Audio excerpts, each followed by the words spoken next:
The city council session for Wednesday, May 6, 2026. And if we could get a roll call, please. Counselor Todd, Present. Counselor Owen. Here. Counselor Dennerlein. Here. Counselor Marker, Here. Counselor Weber. Here. Mayor Kuderna. Here, and for the record, Councilor Copeland is absent. Something about a baby being born. I don't know. Sounded like a made up excuse to me, but whatever. He has not sent pictures for the record. Pictures that didn't happen. Pictures. Unless there's pictures that didn't happen. If we could, for the Pledge of Allegiance. I pledge allegiance to the flag of the United States of America and to the republic for which it stands, one nation under God, indivisible, with liberty and justice for all. Let's see, first on our list is the fiscal year presentation from Vicky and Tripper. Aren't you guys glad you came I now? was gonna say. You get to hear this. Hey, Rob, Hello? we hear you. Okay, good. Well, thanks for having me here.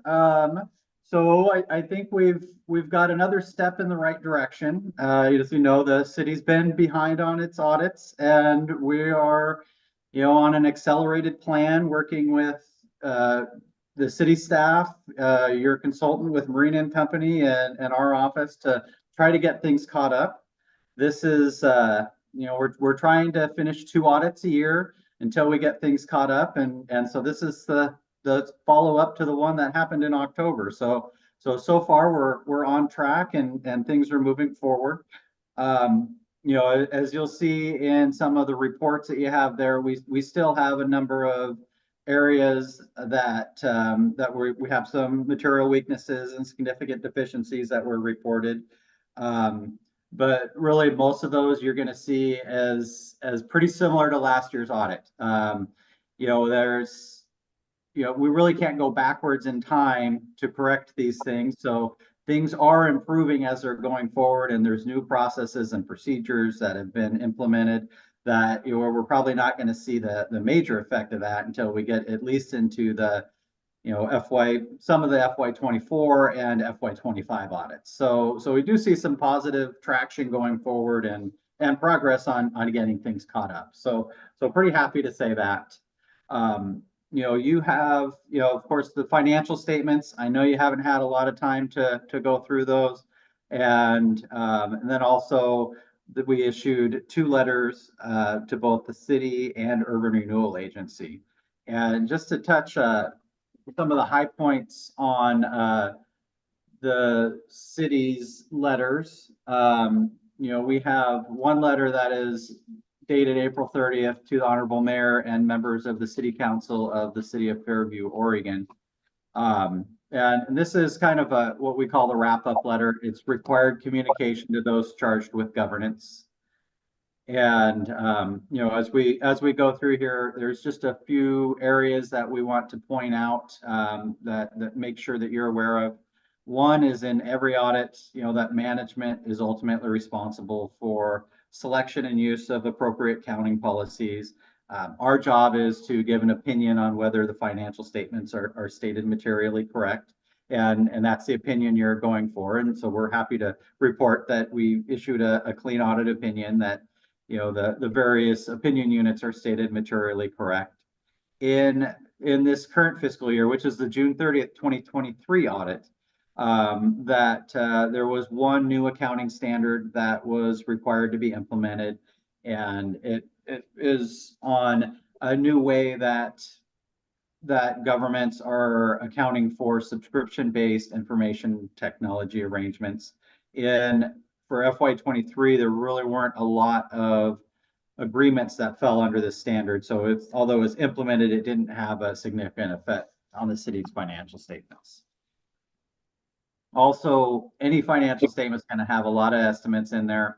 We're required to give you an idea of what the major ones are in there, and not a lot of change in that area. Capital assets, I can't tell you exactly how long the building you're standing in is going to last.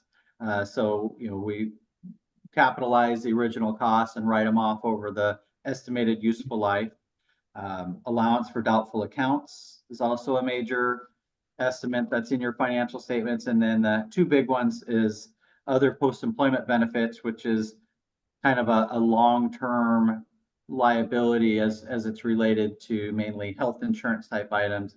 And then, of course, the net pension liability that both of those take an actuary to try to estimate what those liabilities are, and with a lot of that work going at the state level. Also, if we had any significant difficulties in performing the audit, we would point those out. And really, the main difficulties have just been, I think, more in the past of not being able to get the information to complete some of the old audits. I think going back to 2021, that have cascaded effect on keeping these kind of behind. And I think that's an area where we see a lot of improvement and everybody kind of working together to try to get these caught up. Also, if we had significant corrected and uncorrected misstatements, we point those out. There were a few adjustments in this current year that were material to the financial statements, less than what was in the prior year. I'd say the main ones had to do with correcting some of the allocation of investment earnings between the funds, not in total, but just on how they're being allocated between the funds. Reclassifying some of the system development charge revenues between funds, which really came down to one large entry that had gotten misposted in the city's records. And then we had some adjustments that we had done in the prior year on, that were large adjustments related to retainage and accounts payable that just didn't get reversed correctly in the FY23 audit. So those were the big, I think, numerical adjustments that went through there. Other areas where we have some suggestions, and these are some of our smaller suggestions that I know the city has considered and are working towards some of these, is right now for the enterprise funds, your utility funds, we're transferring monies into the grant fund and having the grant fund to do the capital improvements. Proper accounting for enterprise funds would have them just paying for their improvements directly and accounting for them in that way. And I know there's some changes on the horizon on trying to move towards a capital asset module that will kind of help implement some of those pieces. Also, there's been, urban renewal and the city both have their own local government investment pool. And there really hasn't been a process in the past to make sure that those funds that are in the urban renewal LGIP get transferred out as expenses are getting paid, because everything's accounted for in a pooled cash type system. So, as we got to the end of FY23, that, urban renewal only owned about $2 million worth of cash, but that LGIP account was still sitting there with $8.7 million in there. So it's making sure that we either have processes that I know the city's talked about just having one LGIP account, or a process to where we're going to be transferring monies from the urban renewal LGIP to city accounts when that's in there. So internally, there's still an accounting for it, but we have a separate bank account that looks like urban renewal has a lot more money than it really does. I think those are the main things on the wrap-up letter, but we also issued a second letter that is on material weaknesses and significant deficiencies. And that letter is, at the top of it, it's to City Council and management of the City of Fairview. There were several items that we listed as material weaknesses. So we had 6 items. Some of them really are going back to, I think, one of the first one is going back to, where are we at on catching up on audits, and that we're behind on the audits, and that it doesn't really allow, as I said, not able to go back in time to fix things, but also doesn't allow, much of an overview and review process, because, some of that just didn't happen, back in time. A lot of it is happening at this point and going forward. Same thing as we're looking at bank reconciliations, which, I usually see as one of our main controls. And, those bank reconciliations are getting caught up now. I mean, the city's on top of those at this point. I'm working with the consultant, but, those were, as we look back at FY 23, they were behind at that point and still kind of in the system, that they're balanced, but there's a lot of adjustments that are kind of offsetting adjustments that are, hopefully going to get cleared out for the FY 24 audit, and we'll have some a lot cleaner bank reconciliations in there.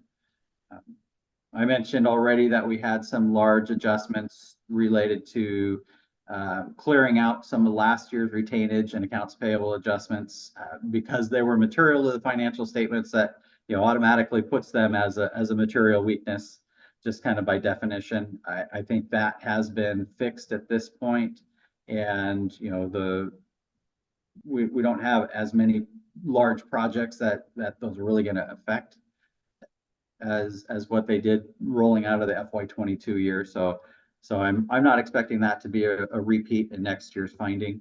And then we talked a little bit about the urban renewal LGIP account.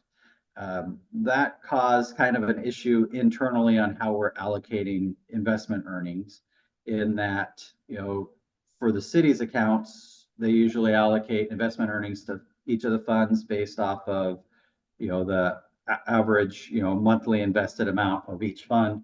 And urban renewal had been getting allocated investment earnings for the whole urban renewal investment account. So management, I think towards the beginning of the audit, management proposed an adjustment to reallocate all those investment earnings, which had a pretty significant effect between the funds, and especially reduced the amount that was in the urban renewal agency. Two other items that, kind of repeats of last year. We had some issues to where being late on the audits, that the bond rating had been kind of taken away, withdrawn due to the timing of audit reports. I think that again is, improving, as not a lot we can do about that other than finish, catch up on the audits, and that's happening at this point.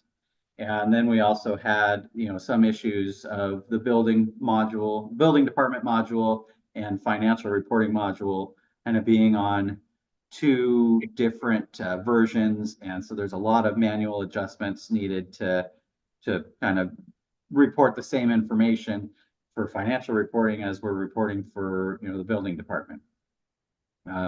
There was really one material adjustment with SDCs, but still some areas of that, at least in FY 23, that needed to kind of work on to mesh those together. And I can tell the city did a lot of behind the scenes work to make sure that, most of those worked out by the end of the audit.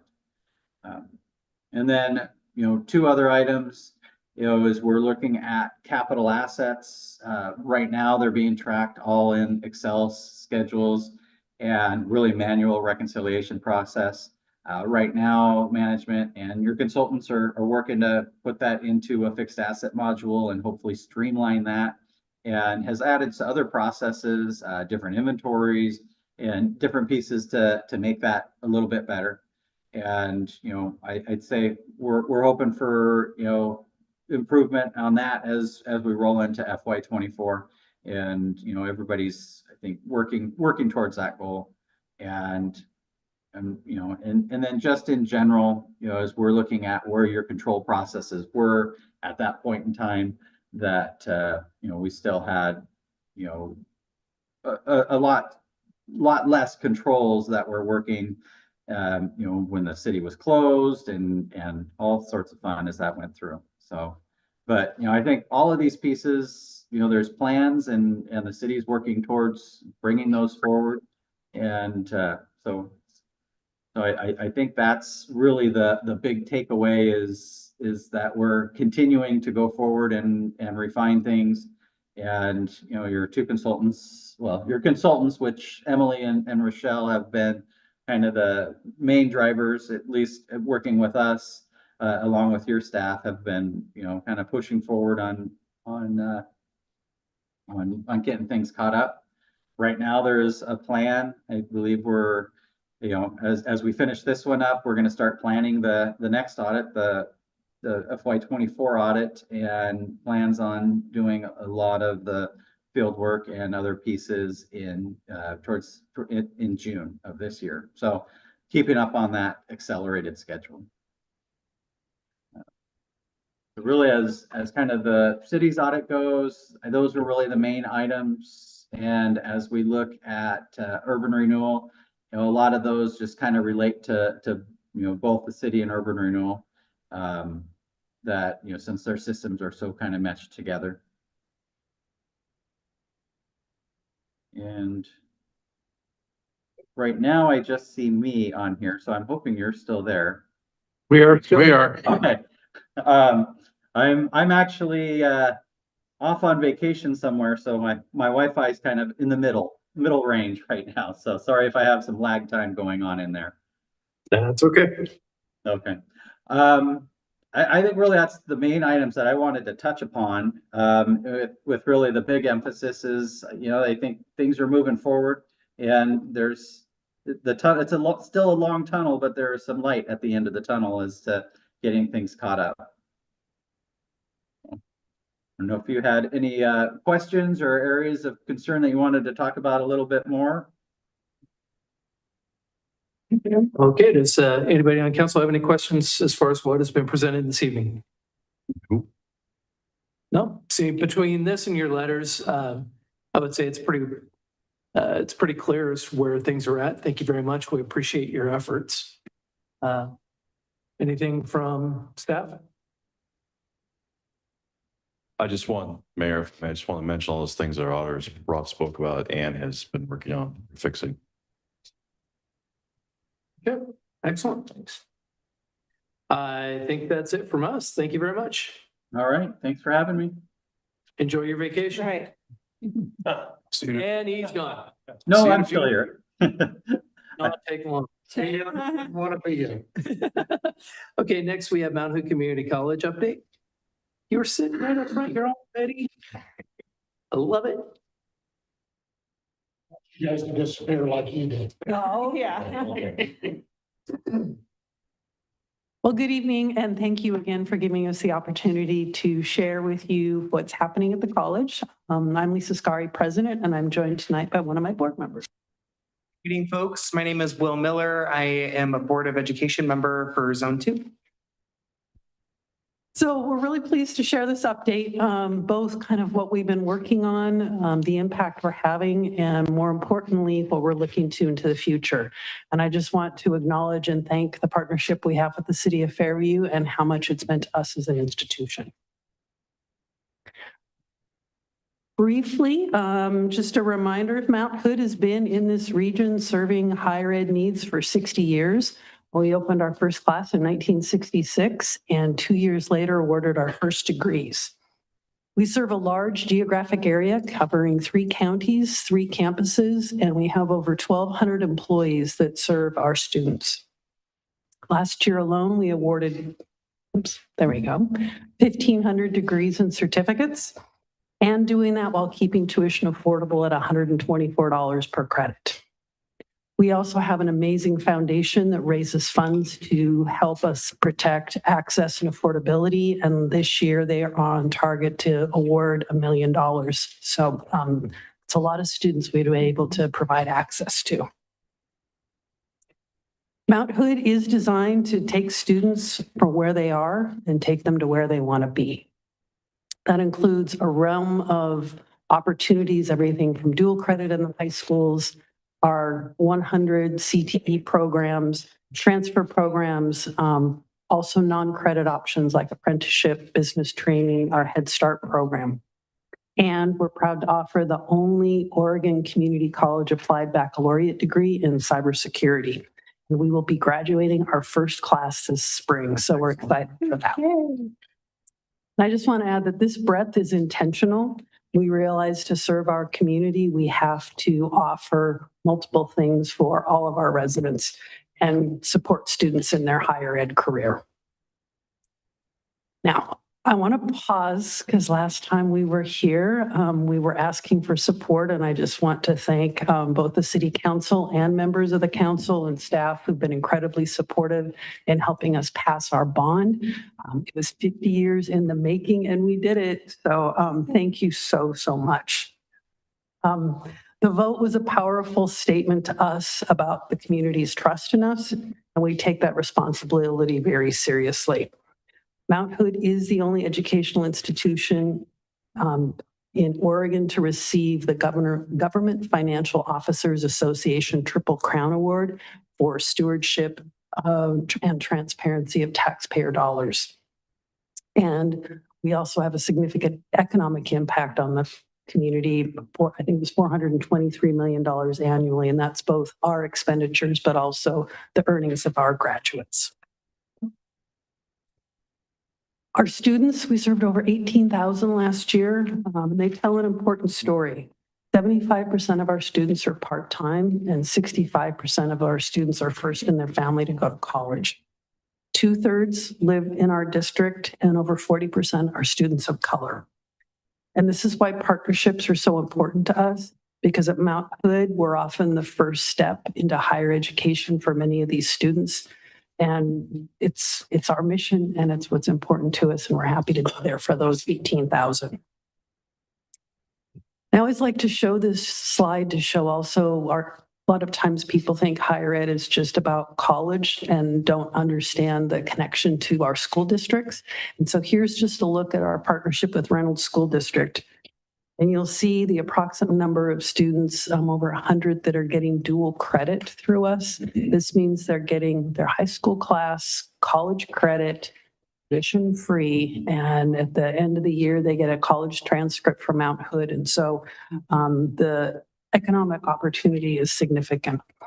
Then you look at the other column, and those are the number of students that have Reynolds School District on their transcript. And so these are former Reynolds students that are with us. We're inching back up to our pre-pandemic levels. We like to see that those numbers are still continuing and are working on how we can grow that into the future. Perfect. Well, with that, I have the privilege of talking about our bond that was passed last year, this time actually a year ago this month, last year, because it's about building the future together. And we really want to do this with each of you. When voters approved the bond, they did so with very clear expectations around responsibility, transparency, and impact. And the focus of the bond was really on critical HVAC upgrades and really replacements, plumbing, electrical, safety improvements, restoring athletic facilities, expanding ADA, improving the pool, and creating year-round public spaces. And so for accountability, the Mount Hood Board of Education created the Citizens Bond Oversight Committee earlier this year. I have the privilege of serving as the liaison to the Board of Education on that committee. And our second meeting is tomorrow, so excited about that. We also operate under very clear spending timelines with strong accountability built into those. You'll see a lot of activity in the next few years on and around campus. The bond funds have a clear spending benchmarks. 6% in the first 6 months, that was up to February of 2026, 75% spent in the first 3 years, so by August of 2028, and completed fully spent out in the in 5 years, so by August of 2030. And I want to add that I think it's important. There's no new square footage being added. It's what we have currently exists on campus. And on our credit rating, we learned how much this matters to us. Because of our strong rating, we were able to leverage the bond to secure additional proceeds. The bond was passed at $136.4 million.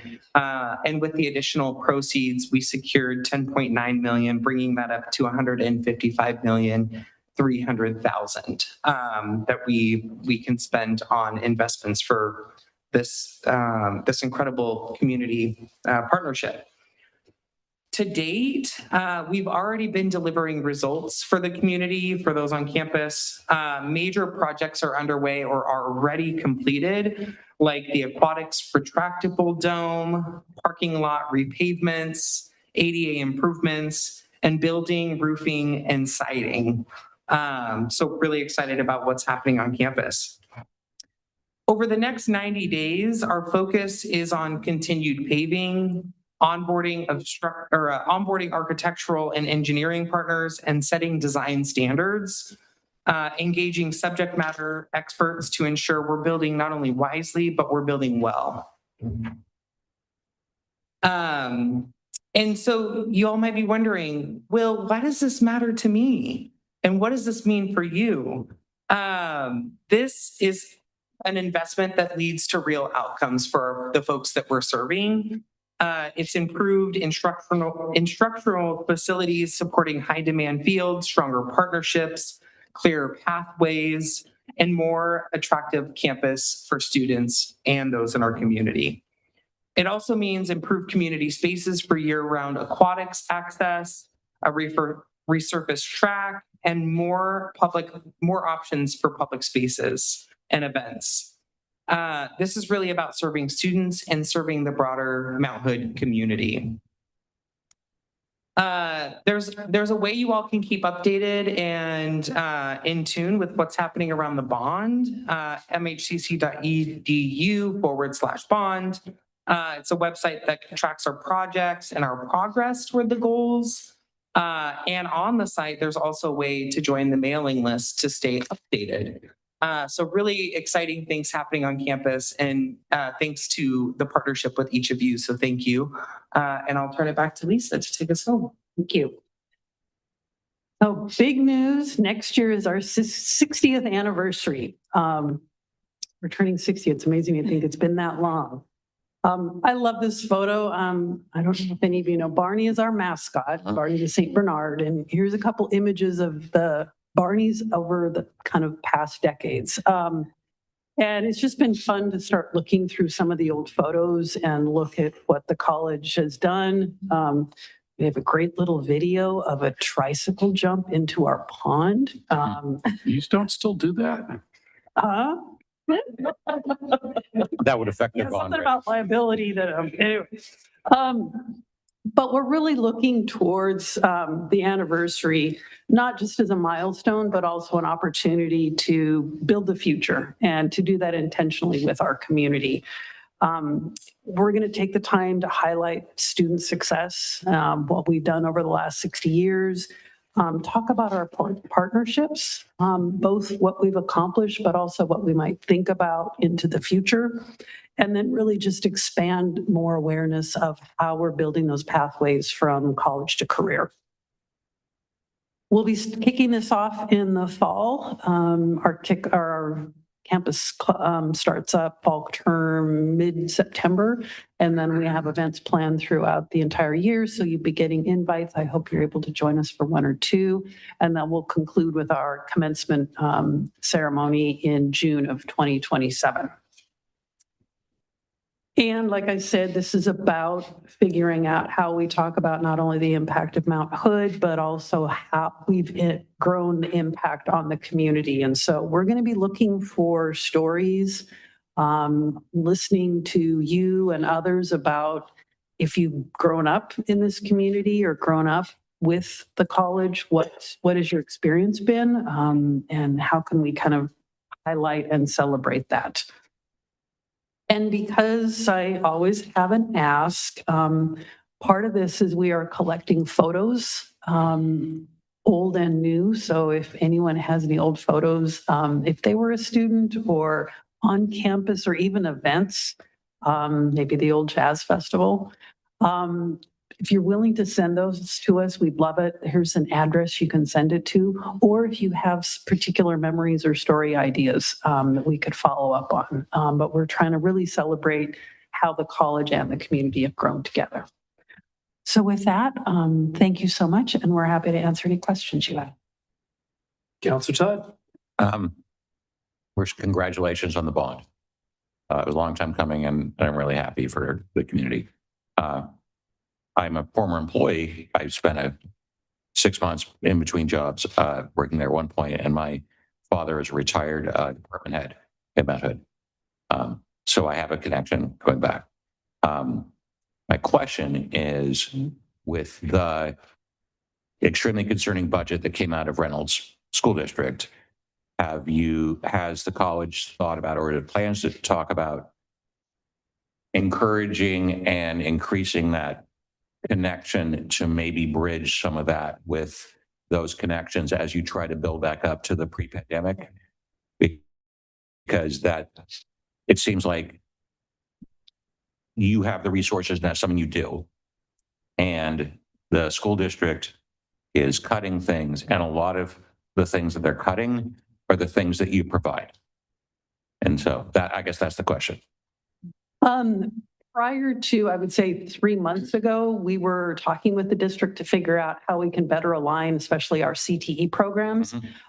This morning, I was actually just in a meeting with the superintendent and learning about, right, the impact of the cut to their summer programming. What does that mean? And so we were starting kind of some conversations around what could things look like and what might be able to do. So I would say, yes, we're talking. We don't have any firm plans because we're still trying to figure out. Right. Yeah. But that budget did just come out last Thursday. So Yeah. it's new, but I just I encourage you to do that. Thank you. Thank you. Anybody else? Oh, sure, I'll go. Why? I'm not a graduate, and I would love to enroll in that one class that I didn't take so I could get my degree. Congratulations. I'm really, really happy. I saw that you did pivot a little bit towards the, hey, by the way, this is the first time in 50 years that we've asked for this. So I was really pleased to see that this went through. I might have pictures, and I certainly have some stories. So I'm trying to think, and I know friends. I graduated from, or did not graduate. Don't say that. From the television production program back in 1985. I'm looking at the media courses now.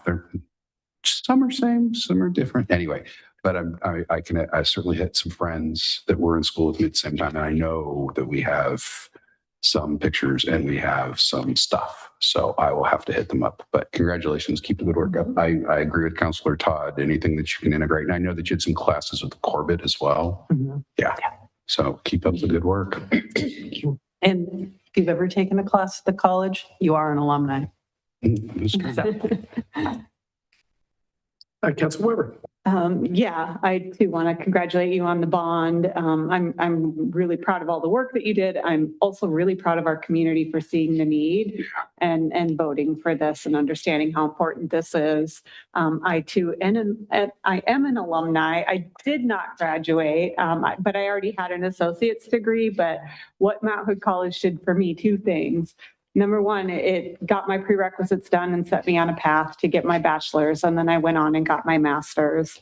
And number two, I was also a teacher at Head Start through your program for about 5 years. So understanding that how you're involved with getting kids at a very, very young age interested in learning, starting them on that path is just amazing. My daughter also went there. She did graduate. She's gone on to get her bachelor's, and she will be starting her master's program in the fall for special education. So yeah, I am a huge supporter of Mount Hood Community College. And yeah, I will always support the work that you do and all of that. So yeah, thanks for everything you do. Thank you.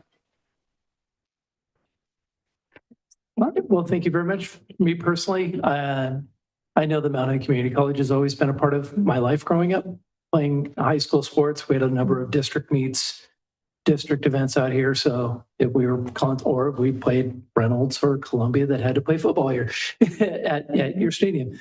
So yes, many events there. Personally, I just want to congratulate you on a fantastic hire for the women's basketball program. She is fantastic. And I cannot speak highly enough of her. So good job on that one too. Yeah. Thank you. Oh, and bring back the tricycle jump. That was fun. The tricycle jump.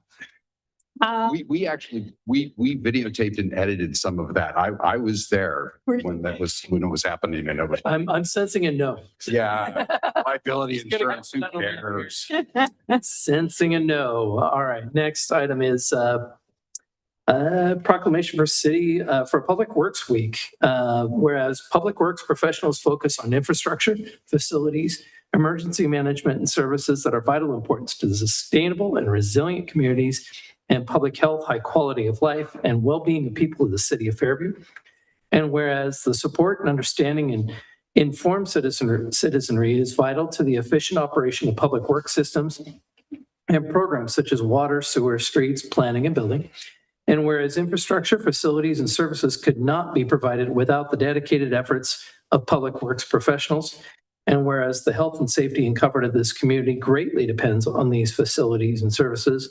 And whereas the year 2026 marks the 66th annual National Public Works Week sponsored by the American Public Works Association, therefore, be it proclaimed that the city of Fairview hereby designates the week of May 17th through the 23rd, 2026 as National Public Service Week in the city of Fairview, and urge all citizens to recognize the substantial contributions they make to support the health, safety, and quality of time and quality of life, proclaimed on this day, May 6, 2026. On a personal note, for our public works, I know there's some confusion on which parts they control versus which parts the county control. You take a look at where our public works work, where they are responsible for. And I will stand our streets up to any streets in the Portland metro area in the greater Willamette Valley. I love the work that they do. They make us proud. I know I have told them to their face, and I'm glad to say this out in public. They're the ones that make us look good on a day-to-day basis out on the streets. The parks are well maintained. We have tremendous city staff that work within this building, and they also make us look good. But the outward facing, the one the public sees the most is what is maintained and controlled by our public works staff, and I cannot praise them enough. And with that, see, I get to augment that. That's my privilege. Do we have any citizens commenting on agenda items? No requests were received. Okay, thank you. Next on the agenda is review and adopt minutes from April 1st and 15th, 2026. Do we have any comments, additions? Then I'll entertain a motion. Move to adopt the minutes as presented. I second. All right, we have a motion and a second. There was no discussion before. All in favor, say aye. Aye. Any opposed? Okay. Council business, authorize city manager to sign and execute contract for City Hall HVAC. Mayor, I'm going to have Silas Richardson talk about this item, so. Okay. You don't look like Bethany Montgomery, but what the heck? Yeah, I'm filling in for Bethany. She had something come up, so I'm happy to be here. It's quite all right. Thank you for the opportunity. Wanted to talk a little bit about the staff report that you have regarding the HVAC unit here at City Hall. So basically the HVAC unit is original. It is original. It's not basically, it's original, and we've been doing maintenance on it. Recently we did some maintenance, and a company that provided the maintenance really impressed us. And they also told us that the software that controls the unit is out of date and it's no longer supported. So there were two driving factors behind making the decision to update the HVAC unit: the age of it and the fact that it's becoming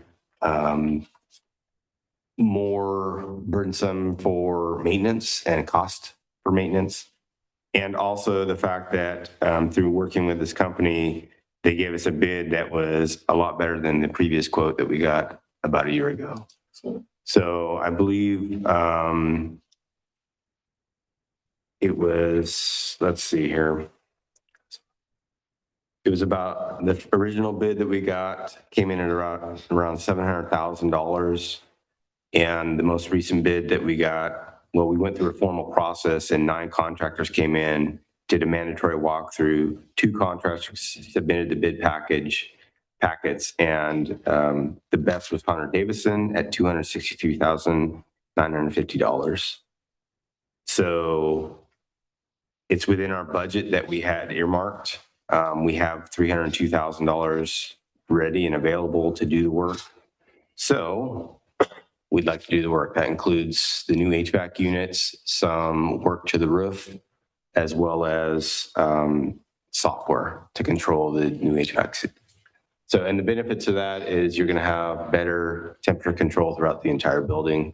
You have a new unit that's a little bit more efficient, and it's needed. So that's the basics of it.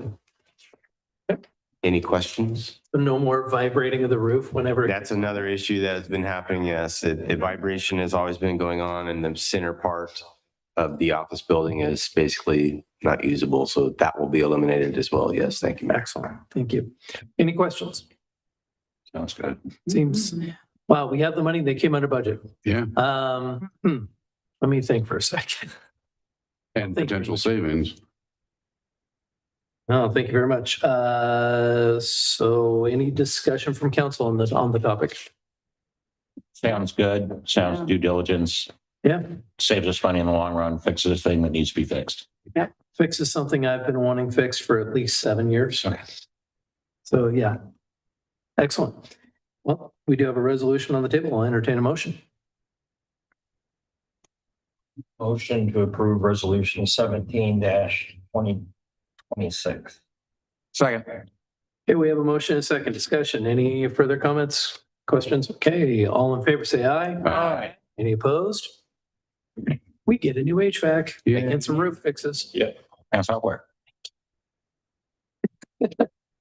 Okay, next we have citizen comment on non-agenda items. I know we have one submission from Adam Bird, if you want to come on down. And just for the record, state into the microphone your name and city of residence, please. Yes, my name is Adam Bird, and I'm a resident of Fairview. So, good evening again. My name is Adam Bird, and I'm a resident member of the Public Safety Advisory Committee. Though I want to be clear, I'm speaking more entirely in my personal capacity as a resident here of the city. And I'm here to kind of just raise awareness of something I believe deserves the council's attention before it's too late to act. The Multnomah County is currently finalizing its FY 2027 budget, which includes the proposed elimination of the MCSO Homeless Outreach and Programs Engagement Team, also called the HOPE Team. This is a small but vital program. 2 deputies whose entire job is building relationships with vulnerable people in East Multnomah County, connecting them to services, coordinating cleanups, and responding to livability concerns in our community. This isn't abstract work. According to MCSO's own website, the HOPE team met with a man named Rich, who was living in Sandy River Delta near Troutdale. Over time, they built a relationship with him, worked him to find stable housing, and today he is a full-time employee at a center where he lives. This is not a Portland success story. This is an East County success story essentially right in our backyard. The reason I'm raising this here is pretty simple. East County, which includes Fairview, Troutdale, and Wood Village, has almost nothing comparable to fall back on if this team disappears. Portland has dozens of nonprofit organizations that can partially absorb this kind of loss. However, we don't. When the HOPE team is gone, these functions either fall on patrol deputies, on city public works budgets, or they just simply go unaddressed. I am still personally learning full details of the situation myself, doing research. So, none of this is fully, I don't have the full details yet, but the timeline is urgent. The county is holding a public budget hearing May 13th and adopts the final budget on June 4th. Our next scheduled PSAC meeting, which I'm kind of a part of, but that's not until like June 15th, which is right after both of those deadlines. I'm not asking for a formal decision tonight. I'm simply just want to make sure the council is aware of the situation and have the opportunity to consider whether Fairview wants to add its own voice before that June 4th deadline. If the council is interested, I would be happy to provide information or support in whatever process that makes the most sense. And thank you for allowing some time for me to present. Appreciate that. Thank you. I know we don't, it's normally is a discussion, but I thought it's actually very appropriate. I bring this up now. As soon as I heard about this, I immediately contacted our county representative and said, what the heck? Might not have been in those words. We had a interesting discussion afterwards. We also have a monthly mayor's meeting where we have mayors from the 4 cities that meet once a month. Happened last Tuesday. I would say 45 minutes of that meeting was on this topic alone, because also Vince Dixon was there as well. We are well aware of what's going on. I know that I've been invited to speak on the 13th. Unfortunately, we may have another budget meeting that night. So really hoping that we get the budget meeting done on the 11th, but I couldn't agree more. And I think this council, I'm going to go out on a limb here, and hopefully I don't get things thrown at me, but I think we all are wanting to see the Hope Team continue. We see the benefit that they have. We see the benefit that they do. And I plan on doing everything we can to impress upon the county to not eliminate that for the very reasons you said. We have nothing else. So we need this. Yep. So Hope is part of, can we discuss slightly? Yeah. Hope is part of MSCO, right? County Sheriff. Yes. To who we pay for how many millions of dollars a year? 4 point something million dollars? 3.7, sorry, give or take $500,000. I would think that like maybe number 2 or number 3 on things that are really, really, really, really important to the people who are paying their salaries is Hope. Because otherwise, you're exactly right. Who the hell do we call? I drive from here to the Troutdale Airport every day, and every day I drive back. And every day I see something, every other day I see something new, and I type, what's his name, Brian? Whatever, at Hope. And he emails me back and says, thank you.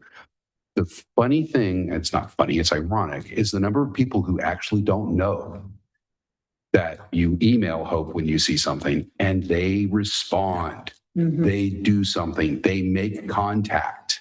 It might just be something as simple as move along, but they also have the resources necessary available to them to be able to say, move here and they'll help you. So whatever we can do as a council, whether obviously we may not be able to show up on May 13th, but what can we do as a council to kind of say this is not acceptable? Of all the unacceptable things that Multnomah County is doing, this is high on the list of this is unacceptable. Agree. Which is why I kind of wanted to comment on this. Yeah. I think it's important to a lot of us. Councilor Todd. I was just say, I get so much positive feedback from residents when a Hope Team has been in contact with someone they've been asking me about, and then they see that, that work was done, the connection with the social agency, and also from just a human perspective, that they do connect them with services. They do. Yep. Sometimes it is move along, but a lot of cases is getting them connected to services, and there's a human good that happens. And that is something that's why I think all of us got into this, is try to make people's lives better. And that includes people who are unhoused who are here.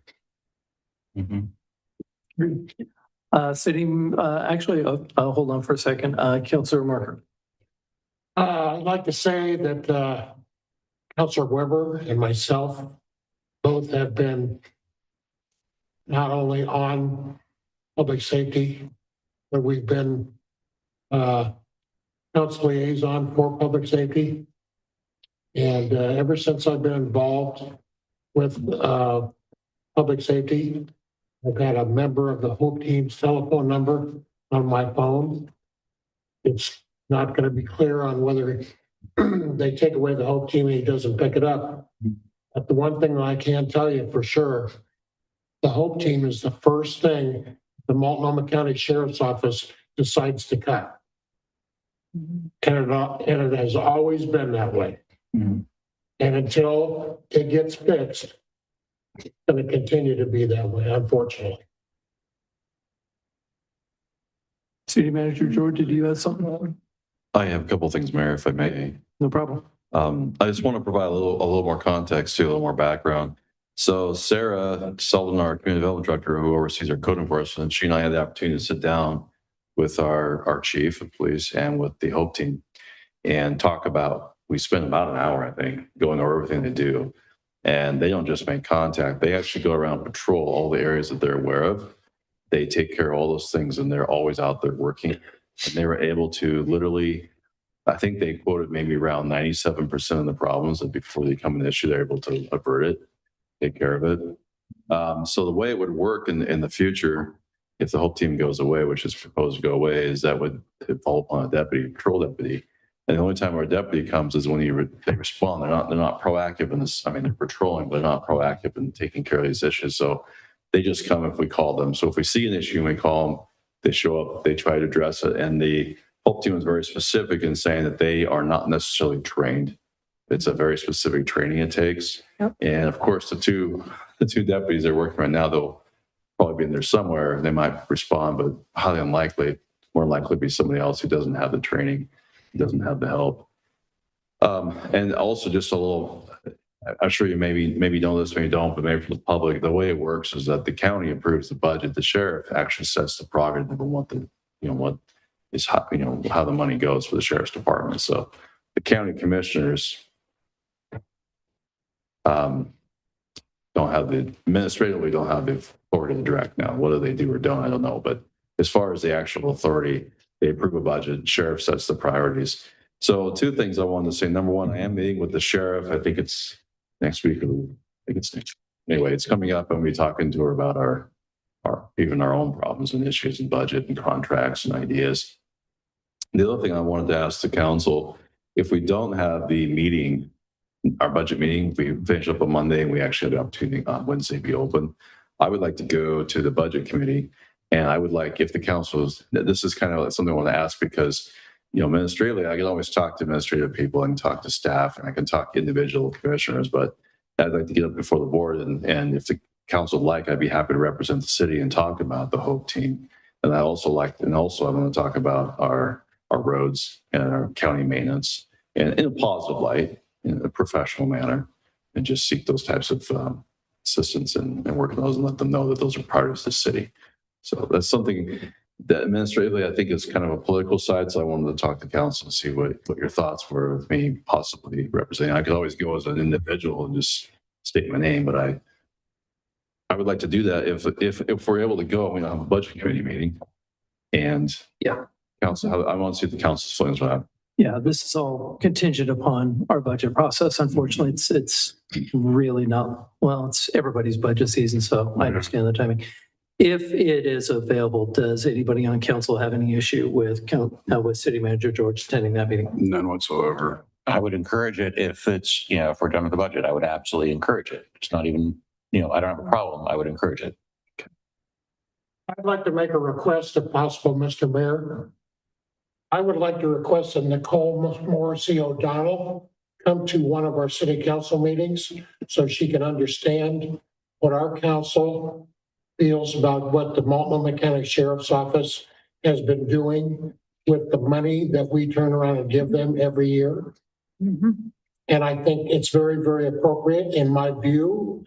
I think that the Multnomah County Sheriff's Office has let us down, especially that we live here in East County.